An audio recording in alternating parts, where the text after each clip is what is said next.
kepada Allah, nyembah berhala, termasuk ahli kitab nyembah manusia, Uzair disembahnya, Nabi Isa disembah. Ini yang dimaksudkan amilah nasibah.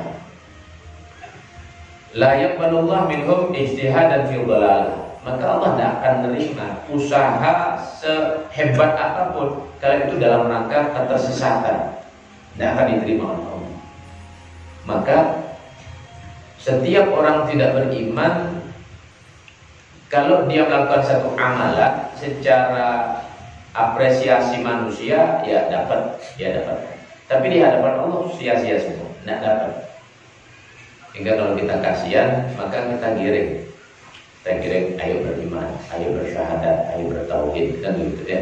Kita giring, kita ajak. Ini peran daripada kita orang beriman dalam membawa misi agama. Jadi harus ada di benak masing-masing ini untuk mengajak orang bersyahadat sebagaimana Nabi dan semua sahabatnya punya misi begitu.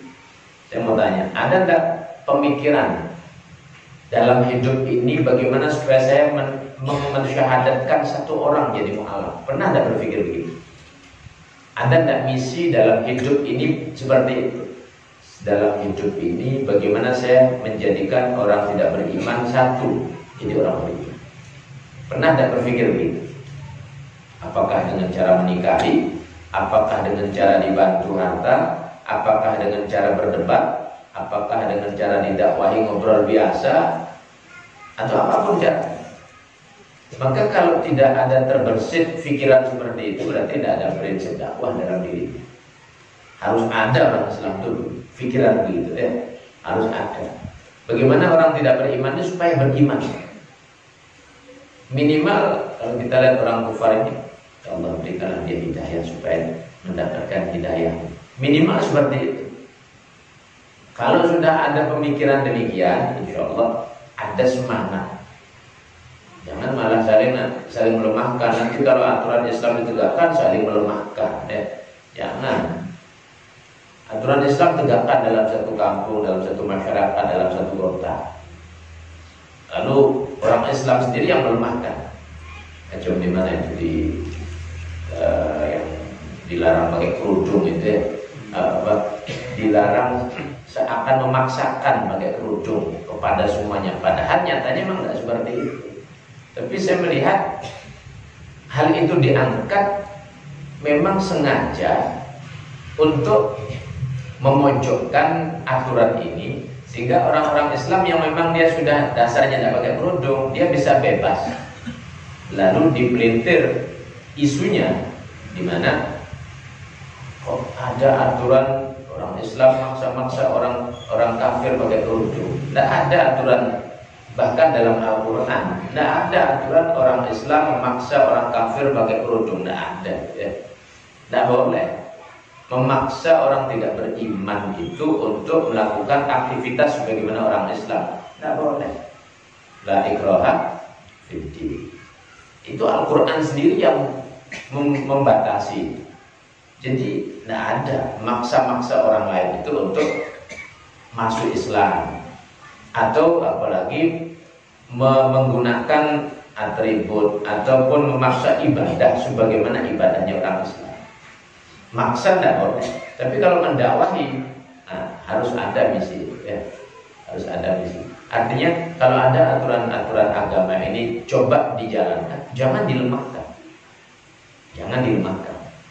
Kalau memang kita tidak bisa menjalankan, ya sudah diam saja ya. Diam saja. Karena misinya Nabi, para sahabat seperti itu. Nah, orang tidak beriman itu usahanya sebesar apapun, tetapi dalam rangka fil dhalalah itu sia-sia. Tidak ada nilai di hadapan Allah. Logikanya bagaimana? Saya kasih logika begini. Kalau anak-anak daripada kita semua, di sini ada apa? MTS apa namanya? Al-Khairiyah. Ya. Dia tidak masuk dalam. Tidak ikut kelas 1, kelas 2, kelas 3, tidak ikut belajar di sana. Lalu di saat di sana ada ujian, dia ikut juga ujian, tapi dia tidak masuk ke sana. Bahkan mungkin anak kita ini menyelesaikan tugasnya dapat angka 10 semuanya.